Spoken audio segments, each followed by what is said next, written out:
1 week season. What is going on, OWS fam? Welcome to the week 7 edition of the OWS Angles podcast. I am your host. I am your guest. I am JMToWin. As always, throw this baby on 1.5x speed or 2x speed. And let's get started with a pretty unique slate that we have on tap. 10 games, 5 games with higher totals, 5 games with lower totals, and a lot of fun stuff to play around with. A lot of injury news that we were waiting on. Some of it starting to flow in, recording this at 2:30 p.m. on the East Coast. I'm actually on the East Coast right now, different background, as you guys can see. And so a lot of injury news we've been waiting on. Some of it has started to come in and not necessarily in my favor based on some of the things that I want to do this week or was hoping for. But we'll have some fun stuff to dig around on for this slate. So this is going to be a bit of a unique Angles podcast. So the idea of the Angles podcast is that we look at the angles on the slate. What does that mean? Well, DFS is not a game of picking players. DFS is a game of strategy. Obviously, you have to have a good player pool in order to put together a good strategy, but simply having a good player pool is almost never going to win you a tournament. And if it does, there's 3 or 4 weeks per season, or maybe 2 to 3 to 4 weeks per season, when things play out in such a way that just simply having a good player pool ends up winning people tournaments. The problem when that happens is that reinforces to the person who won that tournament, or the person who did well in that tournament has a shot at first place in that tournament. It reinforces to them that that's the way to play DFS. And roughly, I don't know, maybe about 80% of the DFS field, we could say, plays DFS that way. And roughly maybe 15 to 20% of tournament wins are taken down by playing that way. So that leaves 20% of the tournament field competing for the other 80% of tournament wins. And those are the tournament wins that come from not just thinking about who the good plays are on the slate, but how we put these plays together, how we bet on game environments, or how we do unique things that leverage what the field is doing, or unique player combinations, so that if we're getting this elite score and this elite score, nobody else who's getting elite score number 1 is also getting elite score number 2. Some interesting strategy angles on that this week. So little things like that we're always thinking about how we clear out a path to a first place finish. So what I want to talk about today is kind of going back to what I was starting with, is the Angles podcast. We usually are looking at some of those components on the slate. So today I want to talk about a few of the just slate overview components of how I'm looking to build rosters this week, or how I'm seeing the slate this week. And then we're going to touch on some of the very player-specific strategy angles that I'm seeing this week. And then if we have time, I want to do a quick little overview of every single game on the slate and just see what we touch on as we go through that. So first off, overview of the slate. We have or overview of how I'm seeing the slate from a DraftKings salary allocation standpoint. I've got heavy attraction to 4 wide receivers who are priced at 7.5K and above this week. Pause, because we're at my parents' house. Well, we're next door to my parents' house on the coast in Massachusetts. My 2 kids are playing outside with their 2 cousins who are about the same age as them, and there's some contentiousness and screaming. So getting back in the groove now. I have heavy attraction to 4 wide receivers at 7.5K and above. We don't typically try to duplicate information in the player grid and in the Angles podcast, because a lot of you who watch the Angles podcast also read the player grid. But those 4 wide receivers I will mention are Malik Neighbors, AJ Brown, Amon-Ra St. Brown, and Justin Jefferson.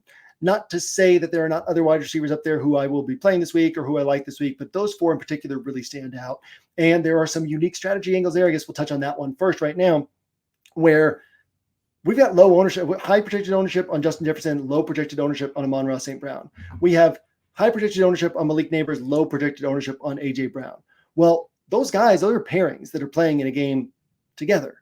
And if Justin Jefferson's having a big game, it increases the chances of Amon-Ra St. Brown also having a big game, because that speaks to a game environment in which both teams are having to pass the ball, both teams are scoring points. We have a high-scoring game where a lot of times these big scores don't just come from a couple big plays, especially on expensive guys. They come from volume. Well, volume means a game where a team is passing a lot, and they game where a team is passing a lot is typically a game where a lot of points are being scored. So if Justin Jefferson's hitting, it elevates the chances of Amon-Ra St. Brown hitting. In fact, we saw that 2 times last year because these 2 games between these 2 teams last year, these 2 wide receivers combined for 62 DraftKings points, and I think it was 68 DraftKings points. And we always say, right, we're kind of looking for 4x salary multipliers, or if we can get above 4x, that really helps us because 4x, 50K, 4 times 50K is 200 points. So just basic math, if a guy costs 5K in salary and he scores 20 points, he's, quote, keeping you on a 200-point pace. But also, we always say that anytime that you get 30 points, regardless of what you paid for, that's good, right? Well, what about anytime you get 2 guys who are averaging 30 points between them, 31 points between them, 34 points between them? That's pretty good. Also, what happens if Justin Jefferson puts up 34 and Amon-Ra St. Brown puts up 34 and nobody else on the slate puts up more than 26 DraftKings points, which could very easily happen on this slate? Well, all of a sudden, the 20% of rosters that have Justin Jefferson, they're in great shape. They have those 34 points. The 4% of rosters that have Amon-Ra St. Brown, they didn't really gain an edge on the Justin Jefferson roster with their low-owned Amon-Ra St. Brown, but they're still in great shape, right? They got 34 points. But how many rosters are going to have those 2 34-pointers together? Well, if Amon-Ra St. Brown is 4%, 5% owned, you're not getting more than 0.2% of rosters in a tournament field that are playing Justin Jefferson and Amon-Ra St. Brown together. You're not getting more than 0.2% of rosters in a tournament field that are getting both of these 34-pointers that might be the only 2 34-pointers on the slate. So things like that are very interesting to think about on a slate like this. Same thing with Malik Neighbors and A.J. Brown. So it's one thing to pair A.J. Brown and Justin Jefferson, or to pair Malik Neighbors and Amon-Ra St. Brown, where you could say most people won't be able to figure out how to work the salary for this to work on a roster for them. But it's another thing to say, not only will most people not have this pairing, but this pairing plays off of itself so that if one guy is scoring a lot of points, it increases the chances of the other guy scoring a lot of points. So those 4 wide receivers stand out, and that's a strategy angle that I'm attracted to this week. I also have heavy attraction to some of the expensive tight ends on this slate. This will branch off into a couple strategy angles that I want to hit on, but let's start with Brock Bowers. Brock Bowers, let's start with this. This is a point in the season where you're going to start seeing me mention pre-touchdown fantasy scoring or pre-touchdown DraftKings scoring. Pre-touchdown scoring basically says this is a player's role and how he functions within this role. Touchdowns are the most highly variant component of fantasy production. We can judge red zone role, we can judge how these teams play in the red zone, but touchdowns are going to be somewhat random. So what we really want to know is, what are these guys doing before touchdowns? What is their role? How are they operating within that role? Well, Brock Bowers costs 5.8K this week. He is in a matchup against a Rams defense that ranks 32nd in DVOA against the tight end position. And if you put Brock Bowers in the flex and you put a bunch of running backs in the flex and a bunch of wide receivers in the flex, you really wouldn't be able to guess, and took their names off, took their positions off, and just looked at their pre-touchdown DraftKings scoring on the year.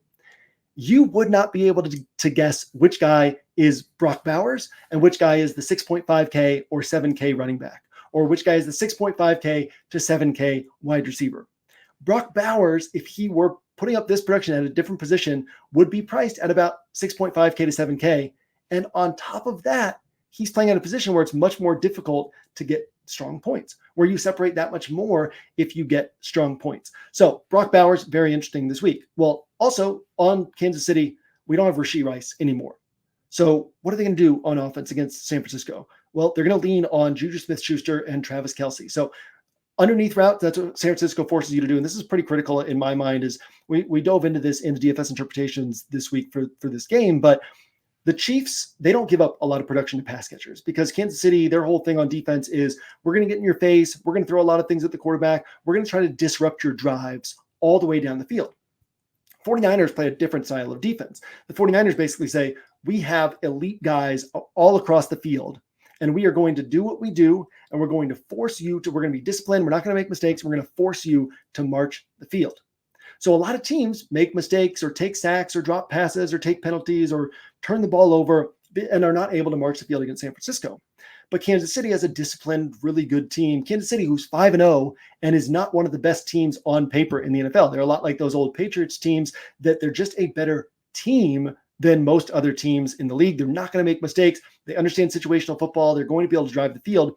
Well, how are they going to drive the field? It's going to be a lot of underneath throws, and San Francisco is generally willing to give up those underneath throws. So last year, actually across the last 2 years, last year in the Super Bowl and then 2 years ago when these teams played, Travis Kelce had big games, 7 catches and 9 catches, something like that, 90 plus receiving yards in both these games against San Francisco. Last year, Sam Laporta had a game with close to double-digit catches and 90 plus yards in this matchup. Last year, Trey McBride had 10 catches for over 100 yards in this matchup. And there was one other elite tight end who also put up 90 plus yards on heavy volume in this matchup, because San Francisco, now it's hard to score touchdowns against San Francisco with tight ends. Fred Warner starts covering them in the red zone. They're going to tighten up in the red zone, play really good red zone defense. So across 2022 and 2023, San Francisco gave up only 5 touchdown passes to tight ends.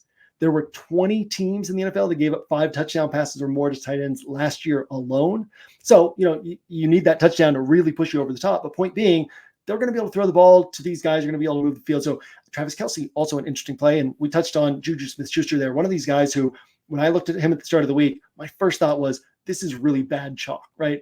I'm a naturally contrarian person in my thinking. Most of our OWS contributors are naturally contrarian in their thinking, and probably most OWS subscribers are naturally contrarian in their thinking. But we also have to rein that in at times and say, is it actually bad chalk, right? Juju Smith-Schuster, very similar role 2 years ago where they had really nobody to throw to. And I think it was 5 games that year that he scored 17 plus DraftKings points, 3 or 4 games where he had over 20 DraftKings points. He had 28 DraftKings points against San Francisco that year. And it's just this thing of, look, how are we going to move the ball? We're going to have to throw the ball underneath, and Juju is going to be part of that mix. So Juju at his price tag, if he scores 8 points, really doesn't kill your roster. You're going to have to save salary somewhere this week, and salary is pretty thin. So, but he can also score 15, 18, 20 points. Also on the Raiders, we have Trey Tucker, who, if Jacoby Myers misses, is one of these pieces of injury information that you're probably not still waiting on by the time you watch this, but I'm still waiting on as I record this. But if Jacoby Myers is out this week, yes, Trey Tucker completely bombed last week, but I'm going to treat that as a blip on the radar, as an outlier, until we see it happen again.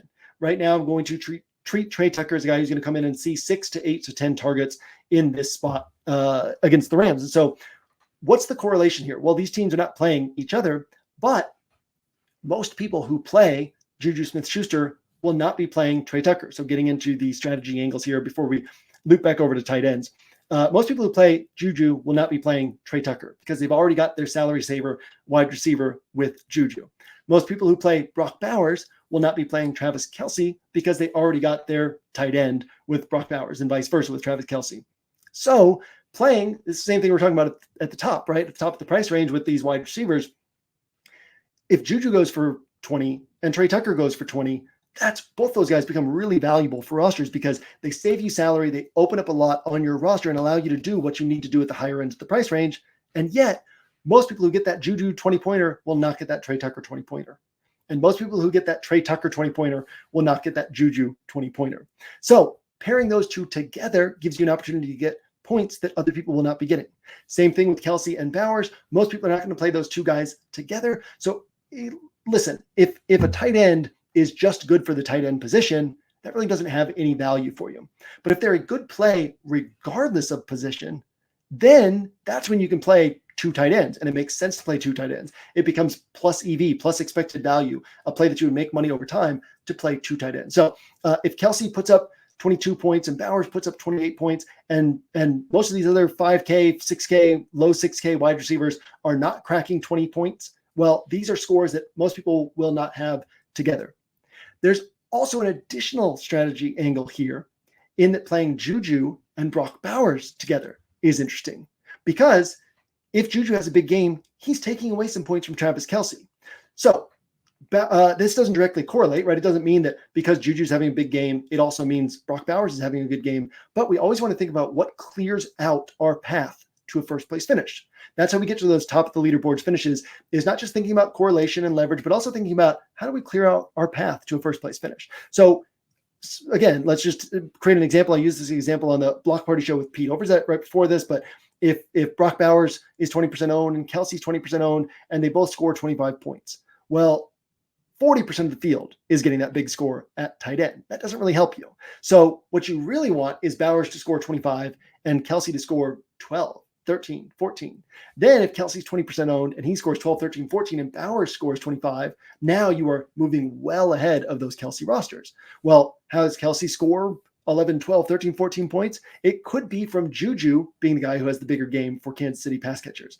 Same thing on the other side. How does Brock Bowers end up putting up a disappointing score? It could be through Trey Tucker being the guy who's taking the point. So again, adding Juju to Brock Bowers rosters, adding Trey Tucker to Travis Kelce rosters, all unique strategy angles that most people won't think about that can clear out our paths to a first place finish. And then outside of the top tight ends, we've got George Kittle, who, we know he's probably going to miss bad matchup and volatile play, but we also know he can randomly put up 35 DraftKings points. So a guy you kind of have to consider. He's a guy who can put the slate out of reach, so he's in the bucket as well. And then we've got just a bunch of cheap tight ends. And what's interesting this week is when you get below, let's say Jacoby Myers plays. Well, now Trey Tucker's off the board. He's still a guy you can play, but he's not like a super sharp play that you just feel really good about. And we got news today that this is one of the pieces of news we were waiting on. Give me 1 second to drink water if you're listening to this on podcast form. He's one of the pieces of injury news we were waiting on. We got news today that Andy Reid said he's going to play this week, that it was some muscle spasms yesterday, and they sat him out precautionary. And he's only listed as questionable because, in case it flares up again, but the expectation is he plays. But what if Juju, what if Trey Tucker's not available as like really sharp, cheap value? And what if Juju puts up a 6-point game, a 4-point game, which he very easily can do? Well, who below Jerry Jeudy at 4,800 do you really feel comfortable with among the cheap wide receivers? You've got DJ Turner, who again loses value with Jacoby Myers playing. You've got Tim Patrick, who I think is a sharp way to go, but very easily could play out not in your favor. You've got Noah Brown, who has a good role in this Washington offense and a great matchup against Carolina, but we know that they're probably not going to have to throw the ball more than 25, 26 times, so the volume probably won't be there for him. You've got that's about it, right? Like, we're getting down to pretty thin plays down here. And then even guys like Jerry Jeudy or Elijah Moore, like, this is a bad offense with a bad quarterback, right? So they very easily could end up scoring. So Amari Cooper's a legitimate number one wide receiver, and he has scored 10 or fewer points in all but one game this year in this Cleveland offense. So very easily we could see these guys putting up bad scores. So then we swing over to tight end, where we've got all these guys, and I'll quickly go through my list that I have. And this is from the player grid. Well, actually, where did I put that list? Well, I'll quickly go through my list of just some of these guys who are cheap tight ends and could put up 8, 11, 12, 15 points. Jonnu Smith, Colby Parkinson, David Njoku, Grant Calcaterra, Theo Johnson, Zach Ertz, Dalton Schultz. None of these guys are sexy. Probably none of these guys put up 20-plus DraftKings points, or at least they have to get pretty lucky in order to put up that type of score. But when you compare them to the value available at wide receiver, these guys actually are better plays than basically all the cheap wide receiver options, or at least almost all the cheap wide receiver options. And more often than not, one of the tight ends from this pool is going to outscore the best score from the cheap wide receivers. If we played out the slate 100 times, we probably don't see a lot of times where one of the cheap wide receivers scores 30 points and therefore, or 20 points. And therefore, if one of these tight ends scores 15 points, that's the score that you wanted to have. So this also opens up a strategy angle this week where instead of treating tight end as a position where I'm either paying up for Bowers or Kelce, or I am saving salary here, we look at this as a spot, as a week where two tight ends might actually make quite a bit of sense. Again, Kelce and Bowers being an interesting way to play things, and Kelce or Bowers with one of these cheap tight ends, or two of these cheap tight ends, right? And hope that Trey Tucker and Juju Smith-Schuster both disappoint, that Elijah Moore disappoints, that the other chalk value plays disappoint, and you end up with a couple guys who score 12, 15, 16 points. And maybe that's not really keeping you on a 200-point pace, or it's barely keeping you on a 200-point pace, but maybe we don't need 200 points to win a tournament this week, right? I was very close to winning the 60,000 entry flea flicker last week and the 20,000 entry slant last week. And first place in both those was 203.6, 203.7 DraftKings points. So we could easily see another week like that where you don't even need, 220, 230 points. And these guys getting you that type of score is really what keeps you on pace for a tournament win. So again, heavy attraction to expensive tight ends on the slate, but also some interesting strategy angles around how we can attack the tight end position. And then the last note that I had here was lots of injury news that we're waiting to shake out that will impact value. And the news that has shaken out so far as I'm recording this is not shaken out in my favor. But the news that we've been waiting on, I'm actually looking now to see, okay, we've got some Giants news, but no Devin Singletary news yet. But it is expected that Devin Singletary is going to play, was what was reported earlier.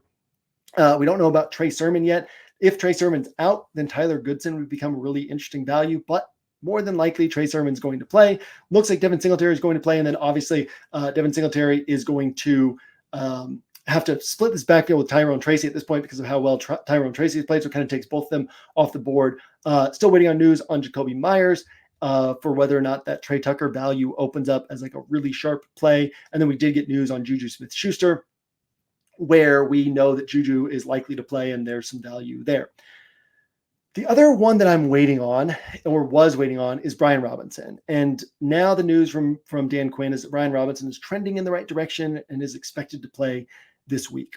I am crossing my fingers that Brian Robinson will not play, but since it now looks like he will play, I will leave the reasons for that to the DFS interpretations in the player grid, because there are some really, really interesting, unique angles that we could play if we don't have Brian Robinson on this particular slate. So that's kind of the other function of this week. And same as last week, like this point in the season, we could get surprise news on Friday evening, on Saturday, that shakes up the way that we're seeing this slate. So still, record this on Friday. We want to get you guys this information early enough that, a lot of us by Friday night, we're really thinking about our rosters. Throughout Saturday, we're thinking about our rosters. So get this information early enough for you to think about things. I guess one other piece of value is, does Cooper Kupp play? That would open up Jordan Whittington or not. But yeah, so another unique week where value information is going to develop throughout the weekend, and we have to be ready to adapt and adjust. Quick note on that.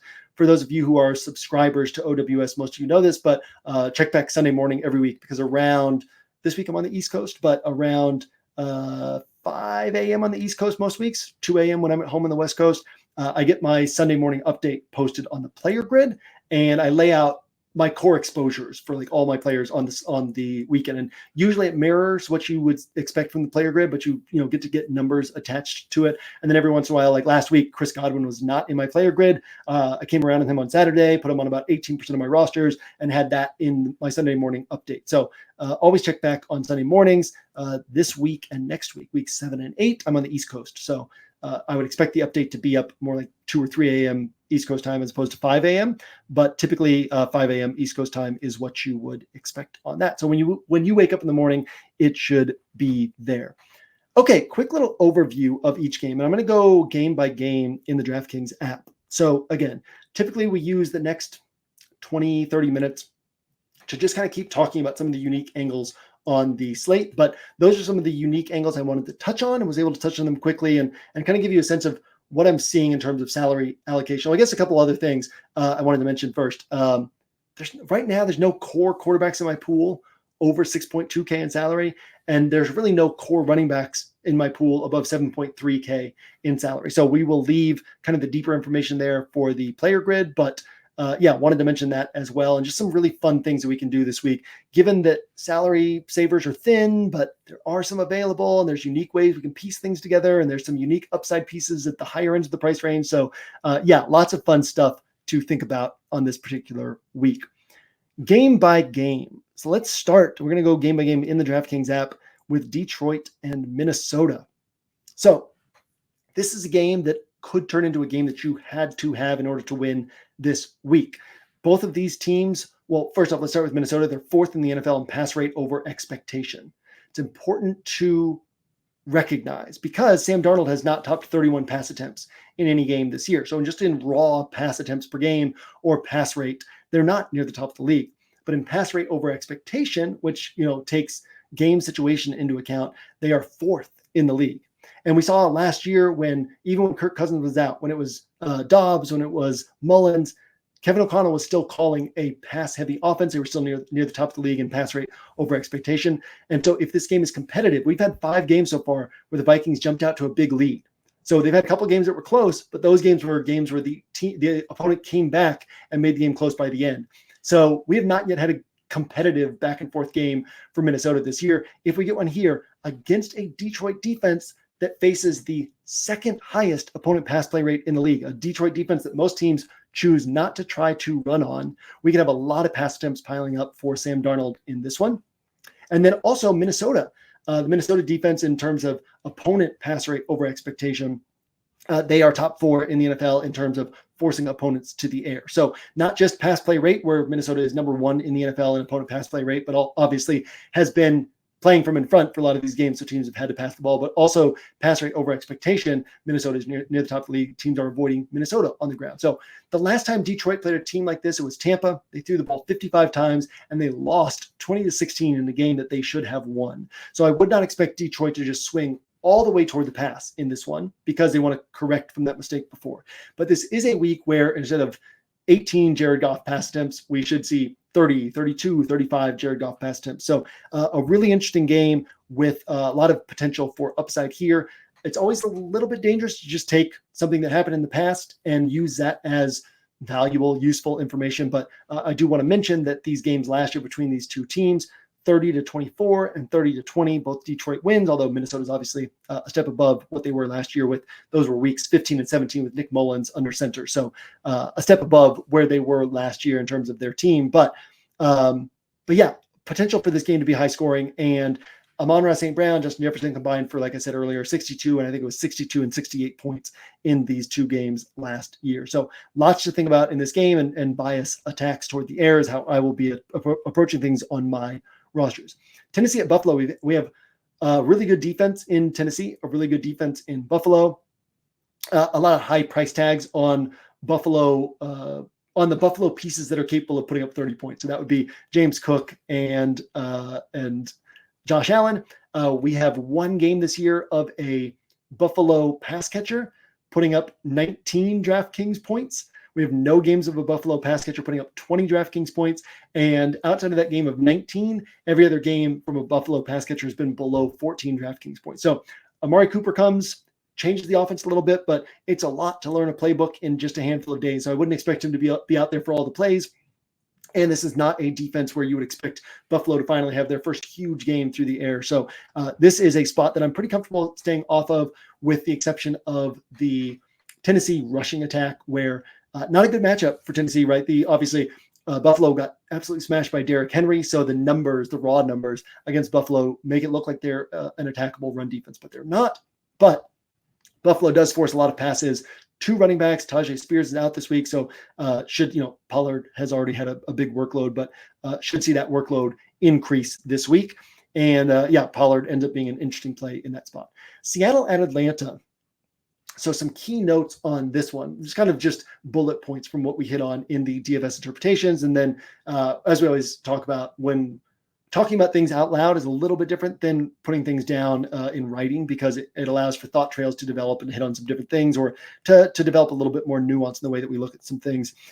So interesting spot here in that Seattle forces the second shallowest average depth of target in the NFL. And Atlanta forces the shallowest average depth of target in the NFL. So both of these teams try to capitalize on forcing opponents to march the field.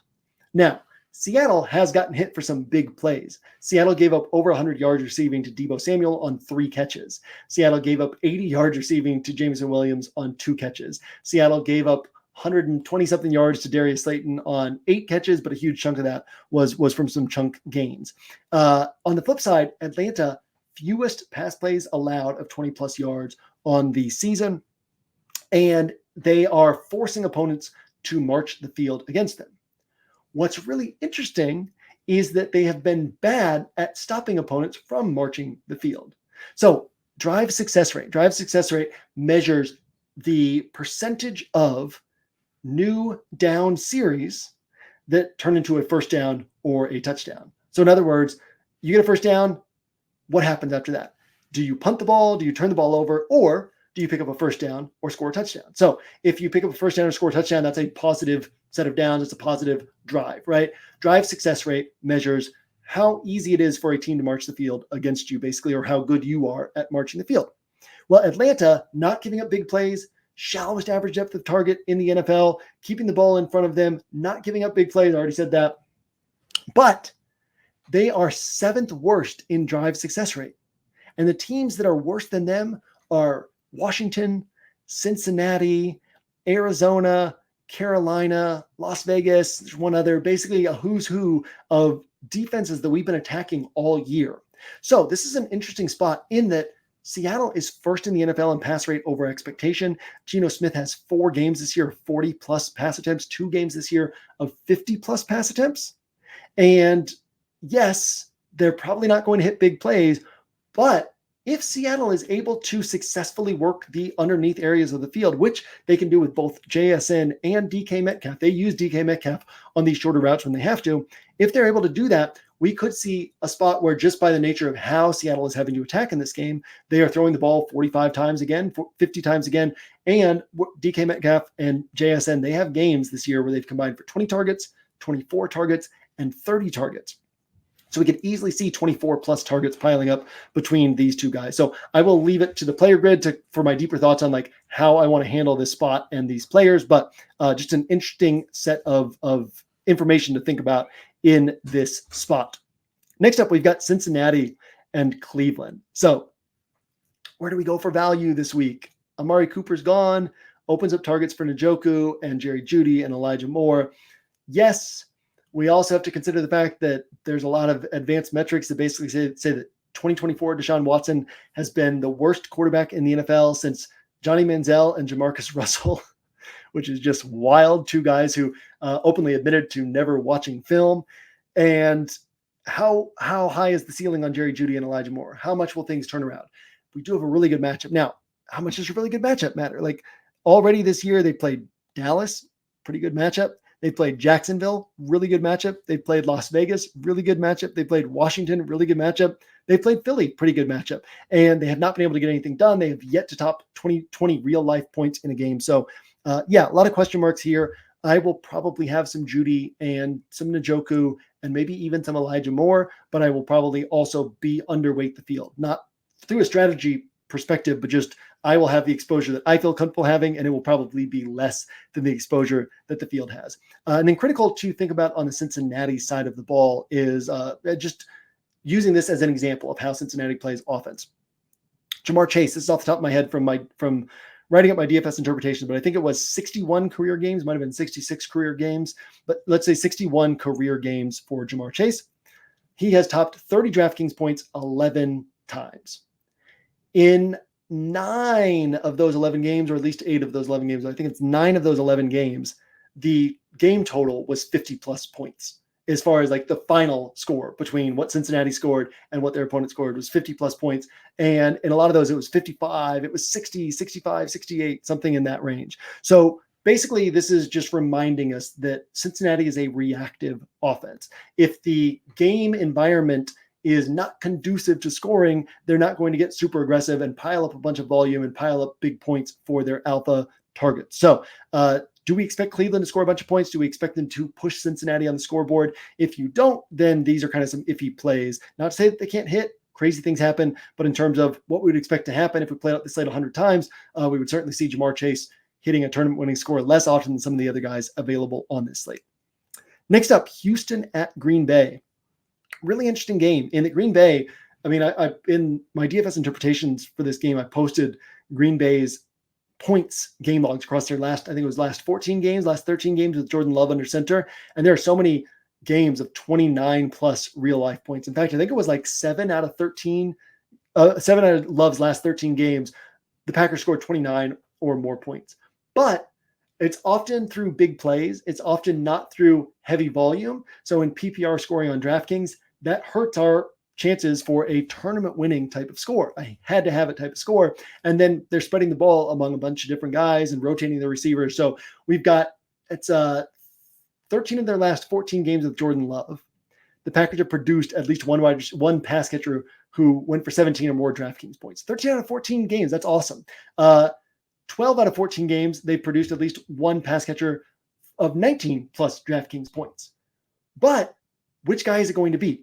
We don't know. And it's only been 3 times in the stretch that somebody's gone for 30 plus DraftKings points. Now, given the price tags on Tucker Kraft and Christian Watson and Romeo Doubs, certainly you don't need 30 plus DraftKings points to feel good about it. A good 22, 25, 27 DraftKings points could put you on pace for a tournament win.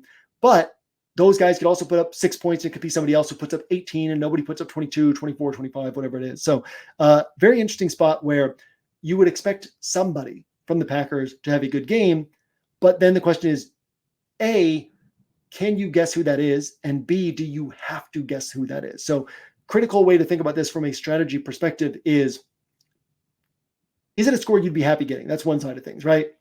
Where if it's pretty clear and obvious who's going to benefit in a spot, and you're like, he might not get a tournament winning game, but he can get me a score I'll be happy with, and he has a shot at a tournament winning game. Well, that's a guy you can justify playing. But if you're guessing among 4 guys, and even if you miss on all 4, like even if you don't guess, what I always say is somebody else in that tournament is getting that score. So in this instance, is that a score that you're worried about somebody else having? If somebody puts up 22 to 25 DraftKings points from a Packers pass catcher, are you worried about having that? Does that bury you for not having had it? Can you still win a tournament without having that score? And if the answer is yes, you can still win a tournament without having that score, then the next question is, well, how much do you really want to guess among 4 guys where you don't know who it's going to be? It's likeliest to be Jaden Reed. He's the most expensive of the bunch. He actually needs about 30 points to really justify the shot that you would be taking on him. So just some things to think about in that spot. That's not to say that I won't have pieces from that side of the ball, but just some things to think about. And then on the other side, we have 4 games already this year of a Texans player scoring 29 plus DraftKings points. Twice it's been Nico Collins. Twice it's been Joe Mixon. Going back to last year, we had 9 out of 17 games in which a Texans player scored 26 plus DraftKings points. So pretty good shot that we get somebody scoring, at least 20, but probably 26 plus DraftKings points here. Could be Diggs, could be Dell, could be Mixon. You could justify mixing and matching those guys across rosters. Next up, we have Miami and Indianapolis. So the interesting thing here is coming off the bye, great matchup against Indianapolis, good coach in Mike McDaniel, creative coach in Mike McDaniel.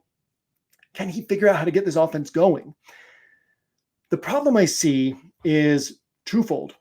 One, I think a lot of sharp people are going to have the same question about Tyreek Hill. Like, he's only 7,300. Can't they get him going? I think his ownership is going to be over 10% in tournament this week. And 2, so in other words, you're not gaining that much of an edge from a strategy perspective if he hits. It's not like he's 2% owned and he gets you 35 points and you're way ahead of the field.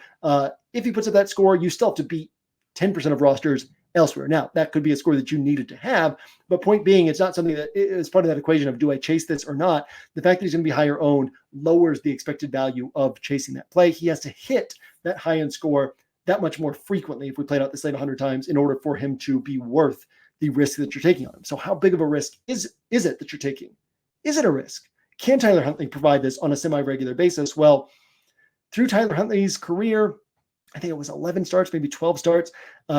He has yet to top 232 passing yards. Actually, kind of interesting. His very first game, he came in when Lamar Jackson got hurt and put up like 240 passing yards. And then every start since then, he has failed to top 232 passing yards. He did have a playoff game in which he maybe he went for more than 232 in that playoff game. But basically, this dude has not been able to put up high yardage totals, and he has yet to produce a 100-yard game for a wide receiver.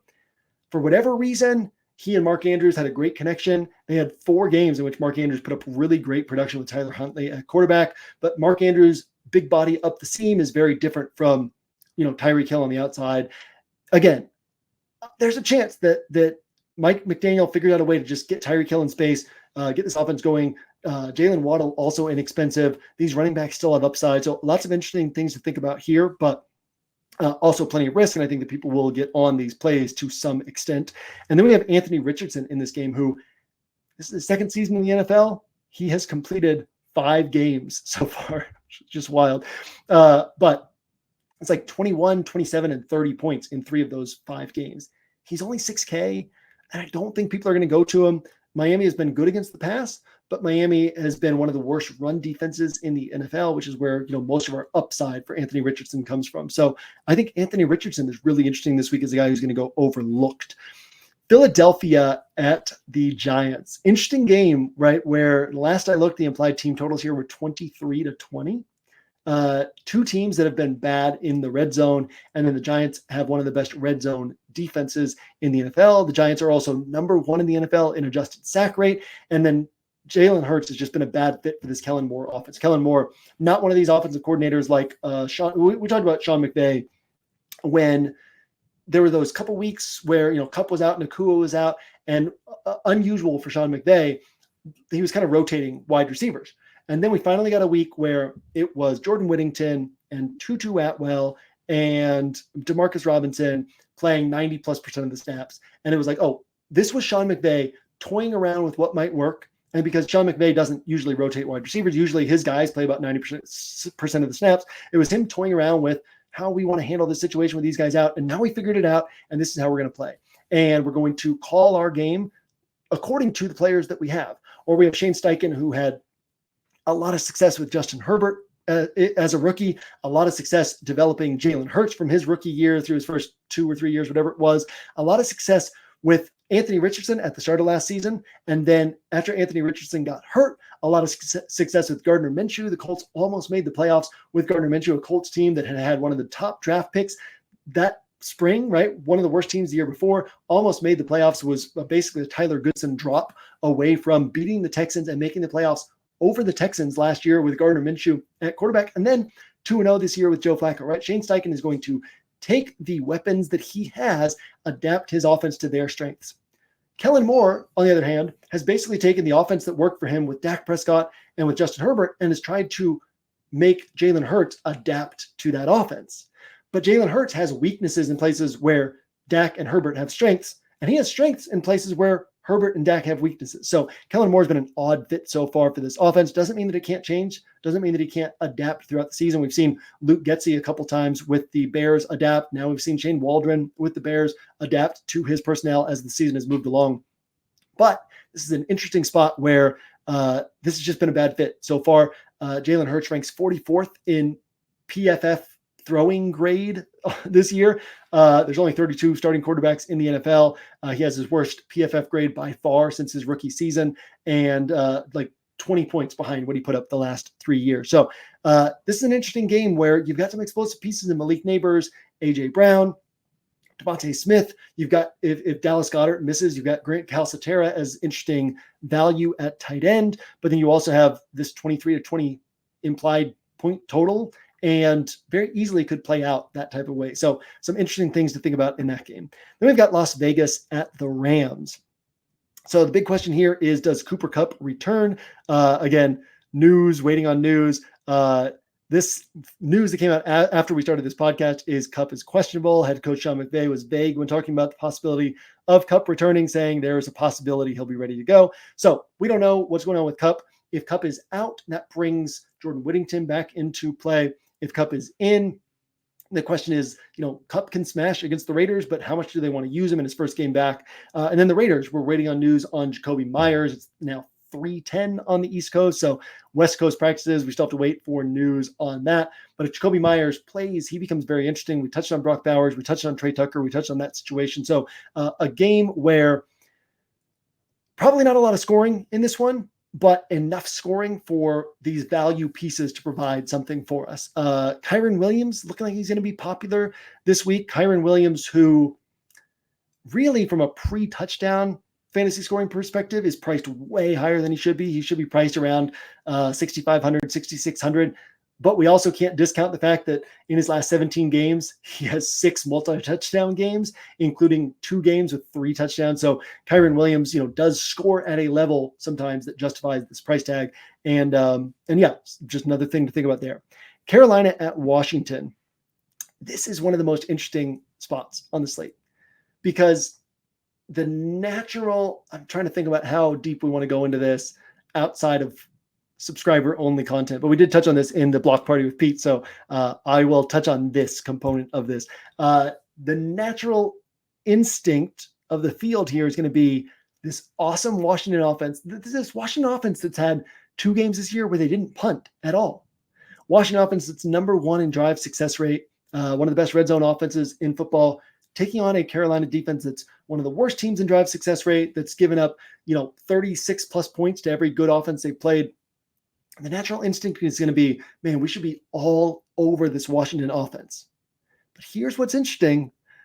You take QB plus RB1 plus wide receiver 1 from all 5 teams that beat the Panthers this year. Only one team put up more than 60 DraftKings points from that group of players. Quarterback, running back 1, wide receiver 1. That team was the Bears. They put up 77 DraftKings points. Well, Jaden Daniels and Terry McLaurin and Brian Robinson, they cost $20.8K in salary. You need 80 plus points to keep you on a 200-point pace. In 4 of the 5 wins against the Panthers, quarterback, running back 1, wide receiver 1 combined for a sub 150-point pace at this salary. Why is that?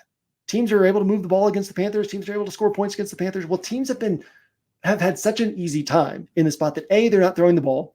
And so in PPR scoring, we're not getting that volume that really allows us to rack up points. So even if you get, the 4 catches for 100 yards and a touchdown, that's great, but it's not winning you a tournament. And then they have been so bad on defense that in 3 of these 5 games, the running back 2 on the offense has had the same number of carries as the running back 1 or more carries than the running back 1. Can we take advantage of that? Well, that's what I was hoping that Brian Robinson would be out, but it looks like he's going to play. And then we have a situation where they're probably not going to override. They're probably not going to ride Brian Robinson too much because he's coming off this knee issue. And if they control this game, right, why give him 25 touches? And then RB2 is Austin Eckler, but Austin Eckler's kind of this older running back who's their explosive guy that they want to keep healthy throughout the season. So do they really ride him throughout the second half of this game if they're in control? And then we have a situation where it could be Brian Robinson and Austin Eckler splitting touches through the first 2.5 quarters of this game, and then Jeremy McNichols getting touches throughout the last quarter and a half of this game, and maybe none of them providing tournament-worthy value. So just a very interesting spot, some interesting things to think about. Obviously, we dive deeper into that in the DFS interpretations and in the player grid. And then on the other side of this game, we have a Panthers team that should be chasing points against Washington. And Deontay Johnson, Chuba Hubbard going to be popular, but we should also recognize that in the 2 games in which Deontay Johnson and Chuba Hubbard did well, in both those games, wide receiver 2 on the Panthers also did well. So one of those, it was Adam Thielen, and then he got hurt, and then Xavier Legette kind of had that role the rest of that game. They combined for 19 points. The other one, it was Xavier Legette scoring 19 points on his own.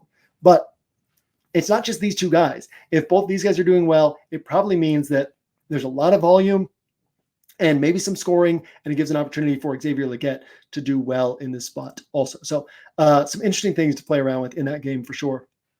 And then finally, we have Kansas City at San Francisco. We've touched on Juju, we've touched on Kelce, and then we'll kind of wrap it up by touching on the San Francisco offense against this Kansas City defense. Kansas City defense, as we mentioned, tries to disrupt drives all throughout the drive and really just does not give up much fantasy production. That goes back to last year, the year before. And so the 49ers, a team that can always produce a 30-point fantasy score, but you're kind of guessing on which player it'll be. And so because of that, I typically like to only guess on weeks where it's very clear that one of these guys is going to hit. So in other words, they're in a good matchup and it's like one of these 49ers pieces is going to hit. Therefore, I will mix and match them across a chunk of my rosters. I will mix and match them across a chunk of my single entry 3-max rosters. But on a week where you have to get the first bet right before that, where first you need the 49ers to even produce one such player, and then you need to guess who that is, it becomes significantly less plus EV and maybe even negative EV, maybe even something that would lose you money over time. The one exception is if the 49ers put up a score you had to have in order to win a tournament that week. So I think Chris Godwin's score last week where you're not getting many 25 pointers and then Chris Godwin goes out and puts up 38, right? So if you get a score like that this week, then you needed to be guessing on these guys. So what are the chances that we get a score like that from the 49ers? That's the risk reward that you have to weigh in that decision-making right there. So that's kind of a game-by-game overview, a unique way we're attacking the Angles podcast this week compared to how we usually handle this show, but kind of seemed like a week that lended itself to taking that game-by-game overview. And with that, we're going to close out the show with the bottom-up build.